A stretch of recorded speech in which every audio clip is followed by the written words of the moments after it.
तो आंसर्स आपने short and meaningful देने हैं और जो क्वेश्चन ना आए सिंपली उनको कह दे सॉरी सर मुझे इसका पता नहीं है। अस्सलाम वालेकुम, hope so all of you are doing well. आज की इस वीडियो में इंशाल्लाह हम एफएनएस इंटरव्यू प्रिपरेशन से रिलेटेड पार्ट नंबर 2 को डिटेल के साथ कवर करेंगे। एफएनएस इंटरव्यू प्रिपरेशन के पार्ट नंबर फर्स्ट में मैंने आपके बेसिक्स क्लियर किए थे, लाइक हमें इंटरव्यू की कॉल कब आएंगी और साथ साथ जो आउटडोर चीज़ें थी लाइक हमने ड्रेसिंग कैसे करनी है हमने ये डिस्कस किया था। और ड्रेसिंग में मैंने आप लोगों को ये बताया था कि आप लोगों ने डार्क कलर को अवॉइड करना है, एक्सेसिव मेकअप नहीं करना, फॉर्मल हेयर स्टाइल बनाना है और आपने फॉर्मल शूज़ पहनने हैं, हील्स वगैरह को अवॉइड करना है।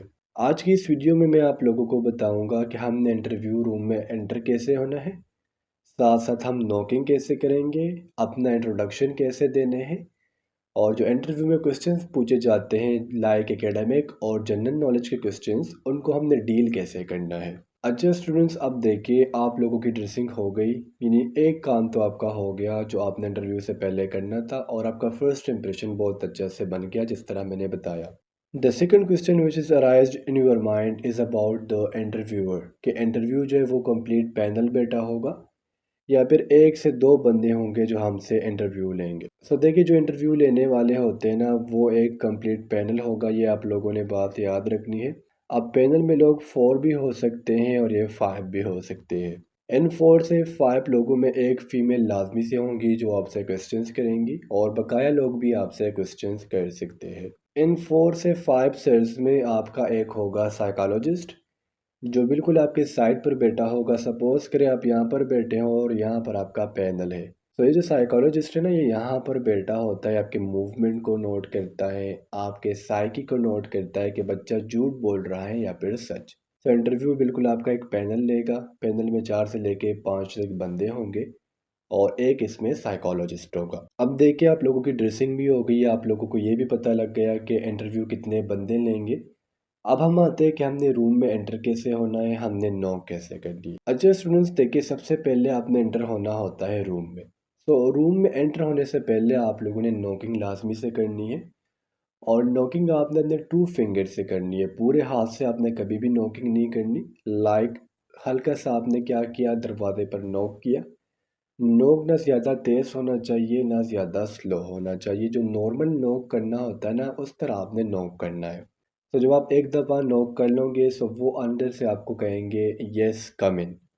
तो जब एक दफ़ा उन्होंने आपको कह दिया यस कम इन, तो उसके बाद आप लोगों ने दोबारा से अंदर जाके इजाज़त नहीं मांगनी, मे आई कम इन सर। देखिए ऑलरेडी उन्होंने कह दिया ना कम इन, तो उसके बाद दोबारा इजाज़त मांगने की ज़रूरत नहीं है। अच्छा जब आप रूम में एंटर हो जाए ना, सो रूम में जब भी आप एंटर होते हो तो उसके बाद आपने ध्यान रखना है कि दरवाज़ा हल्का सा पुश करे ताकि दरवाज़ा बंद हो जाए। अगर आप रूम में एंटर हो गए और दरवाज़ा आपने वैसे छोड़ दिया, बंद नहीं हुआ, तो ये भी आपके इंटरव्यू पर एक बैड इंप्रेशन डालता है। एक दफ़ा जब आप रूम में अंदर चली गई तो उसके बाद आपने कहना है अस्सलाम वालेकुम सर, और आपने बात याद रखनी है कि इंटरव्यू में ना आप लोगों ने ज़्यादा तेज़ बोलना है ना ज़्यादा स्लो बोलना है। नॉर्मल जो ऑफिशियल आवाज़ है ना वो 40 से लेके 60 डेसिबल्स तक होना चाहिए, चूँकि इंटरव्यूअर रूम है उधर इतना शोर वगैरह नहीं होता। जब आप अस्सलाम वालेकुम कहते हैं तो वो आपको वालेकुम अस्सलाम कहेंगे, लेकिन यहाँ पर आप लोगों ने ये बात नोट करनी है कि कभी भी आपने इंटरव्यूअर से हैंड शेक नहीं करना।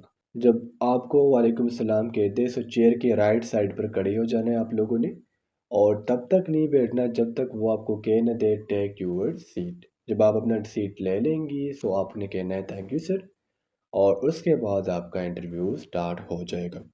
तो देखिए इंटरव्यू में फ़र्स्ट पॉइंट जो है वो है आपका इंट्रोडक्शन। हमने इंट्रोडक्शन कैसे करना है, इसमें कौन कौन सी बातों का ख्याल रखना है वो मैं आपको बताता हूँ। देखिए इंट्रोडक्शन में मेन जो चीज़ें हैं ना वो है four. First one is your name, यानी my name is Bilal Ahmed and my father name is Rahman and I belong to that city, यानी आप जौन सी सिटी से बिलोंग करते हो ना आपने उस सिटी का नाम बताना है। और लास्ट में आपने अपनी क्वालिफ़िकेशन बतानी है, like I have done my matric from that school, लेकिन आपने यहाँ पर मार्क्स नहीं बताने, that I have done my matric from that school with 550 marks या 890 मार्क्स, ये आपने अवॉइड करना है। ओके, इसके बाद आपने कहना है I have done my FSc from that school, I have done my BS from that university or from that college. तो ये कुछ ऐसी बातें जो इंट्रोडक्शन में याद रखनी है। First of all name, then father name, city name and qualification. अगर आप अपने इंट्रोडक्शन को क्या कराना चाहते हो और बेस्ट कराना चाहते हो ना, तो आपने साथ साथ वो चीज़ें भी ऐड कर लेनी है, like I am doing my job and their specific organisation, तो आप ये भी बता सकती है। और इंट्रोडक्शन में आपने जिस बात का ध्यान रखना है वो सिर्फ और सिर्फ ये है कि आप लोगों ने इंट्रोडक्शन में मार्क्स नहीं बताने। नेक्स्ट आ जाते हैं जी एकेडमिक क्वेश्चंस की तरफ। जब आपका इंट्रोडक्शन हो जाए तो वो आपको कहेंगे थैंक यू, और उसके बाद आपका सेशन स्टार्ट हो जाता है क्वेश्चंस एंड आंसर्स के बारे में। अब क्वेश्चंस एंड आंसर्स के बारे में देखिए, आपका एफएनएस का टेस्ट है। जब एक दफ़ा आप लोगों का इंट्रोडक्शन हो गया तो उसके बाद आपका सेकंड सेशन स्टार्ट होगा, जो होगा एकेडमिक क्वेश्चंस, या सिंपली आप ये भी कह सकते हो कि आपके क्वेश्चंस आंसर स्टार्ट हो जाएंगे। वो आपसे क्वेश्चंस करेंगे, और ज़्यादातर जो आपसे क्वेश्चंस पूछे जाएंगे ना, वो होते हैं बायोलॉजी में। ये आपने याद रखना है, क्योंकि आप नर्सिंग का टेस्ट देने जा रही है और पाकिस्तान आर्मी को एज ए नर्स ज्वाइन कर दिया, तो दैट्स वाई आपके जो ज़्यादातर क्वेश्चंस होंगे वो बायोलॉजी से होंगे। और बायोलॉजी में अगर हम नर्वस कोऑर्डिनेशन की बात करें, आपकी न्यूरॉन्स की, तो उससे आपके बहुत ज़्यादा क्वेश्चंस पूछे जाते हैं। And the second most important chapter for your interview is digestion and साथ साथ रिप्रोडक्शन। ये जो 3 चैप्टर्स हैं ना, इनसे बाज़ औक़ात और ज़्यादातर इनसे एमसीक्यूज़ पूछे जाते हैं। अब सपोज करें उन्होंने आपसे एक क्वेश्चन किया, आपने क्वेश्चन को डील कैसे करना है, ठीक है। अब देखो मैं ये भी बता देता हूँ। अब सपोज करें उन्होंने आपसे क्वेश्चन किया दैट व्हाट इज़ डाइजेशन, और आपको डाइजेशन की डेफिनेशन नहीं आ रही, तो आप लोगों ने फर्स्ट ऑफ ऑल तो 1 से लेके 2 सेकंड्स तक सोचना है कि आया मुझे क्वेश्चन आ रहा है या नहीं। अब अगर आपको क्वेश्चन नहीं आ रहा, से सिंपली आपने क्या करना है, उनको कहना है सॉरी सर। अब उनका मज़ीद टाइम वेस्ट नहीं करना, और ना ही उनको कोई रॉन्ग आंसर बताना है, ठीक है। वो कोई छोटे बच्चे नहीं बैठे होते जो आपसे इंटरव्यू लेते हैं। हम खुद भी जब इंटरव्यू देने जाते थे ना, तो बाहर में ऐसे माशाल्लाह में मेंटोर्स मिल जाते थे, कहते थे आप गलत जवाब दो, उनको पता ही नहीं लगता। ऐसे नहीं होता। अगर आपको कोई क्वेश्चन नहीं आता ना, सिंपली कह दे सॉरी सर, वो आपसे नेक्स्ट क्वेश्चन पूछ लेंगे। यहाँ पर मैं आपको एक बात बता दूँ, जब भी आप कोई आंसर देती है ना, तो वो शॉर्ट एंड प्रिसाइज हो। आंसर आप शॉर्ट दे रही है लेकिन वो मीनिंगफुल है। लाइक अगर मेरे को डाइजेशन क्या है, सो डाइजेशन क्या, it is the breakdown of complex molecules in order to release energy. तो ये हो गया एक सिंपल इसका डेफिनेशन, यानी मैंने ये बता दिया कि डाइजेशन में क्या होता है, कॉम्प्लेक्स मॉलिक्यूल की ब्रेकडाउन होती है और उससे एनर्जी रिलीज होती है। तो आंसर्स आपने शॉर्ट एंड मीनिंगफुल देने हैं, और जो क्वेश्चन ना आए सिंपली उनको कह दे सॉरी सर मुझे इसका पता नहीं है, सिंपली कह दे सॉरी सर। अच्छा, इसके बाद आ जाता है आपका जनरल नॉलेज के क्वेश्चंस, ठीक है। जनरल नॉलेज के क्वेश्चंस आपसे पूछे जा सकते हैं, एब्रिविएशंस पूछे जा सकते हैं। इस तरह आपकी जो सिटी है वो किस चीज़ के लिए मशहूर है। लाइक अगर मैं पेशावर की बात करूँ तो ये सिटी ऑफ फ्लावर्स इसे कहते हैं, और अगर मैं इस तरह कराची की बात करूँ तो सिटी ऑफ लाइट है, और इस तरह मुल्तान मेरे ख्याल से मैनचेस्टर ऑफ पाकिस्तान है। तो इनको जो नेम है ना, क्यों दिए जा रहे हैं, लाइक पेशावर को सिटी ऑफ फ्लावर्स क्यों कहा जा रहा है, इसके पीछे रीज़न क्या है। अगर हम कराची को सिटी ऑफ लाइट कह रहे हैं तो इसके पीछे रीज़न क्या है, कराची को सिटी ऑफ लाइट क्यों कहा जाता है।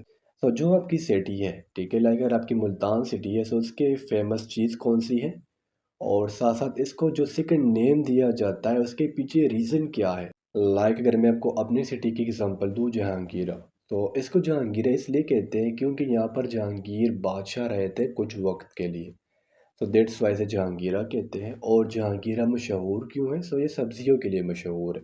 तो अपनी सिटी के बारे में आपको काफ़ी नॉलेज का पता होना चाहिए, ठीक है। और अपनी सिटी के बारे में आपको इतना इल्म होना चाहिए, बाज़ों का तो पता है क्या कहते हैं कि अपनी सिटी पर 1 मिनट तक बोले। तो इतना आपको फिर इल्म होना चाहिए कि अपनी सिटी पर कम से कम आप 1 मिनट तक तो बोल सके। सेकंड, आपके सिटी में करंट ऐसा कोई सिचुएशन हुआ है जो बुरा हो, यानी करंटली आपके सिटी में ऐसा कौन सा मसला पेश आया है जो आप हमें बयान कर सकती है, ठीक है। यानी the current situation of your city. और साथ साथ अगर आप लोगों ने करंट अफेयर्स थोड़े से पढ़ लिए तो ये बहुत अच्छी बात होंगी। तो जनरल नॉलेज में आपके बेसिकली 3 पोर्शंस होंगे, अब्रिविएशंस और अपने सिटी के बारे में नॉलेज, उसमें करंटली कौन सा वाक़या हुआ है, और साथ साथ आपने करंट अफेयर्स पढ़ने हैं। So students, F interview preparation का ये था पार्ट नंबर 2। होप सो आपको तमाम पॉइंट्स जो है वो क्लियर हुए होंगे। अच्छा, अगर फिर भी आपको कन्फ्यूजन हो ना, तो मुझसे व्हाट्सएप नंबर पर भी आप लोग रब्ता कर सकते हैं। इंशाल्लाह नेक्स्ट वीडियो में मिलते हैं। अल्लाह हाफ़िज़।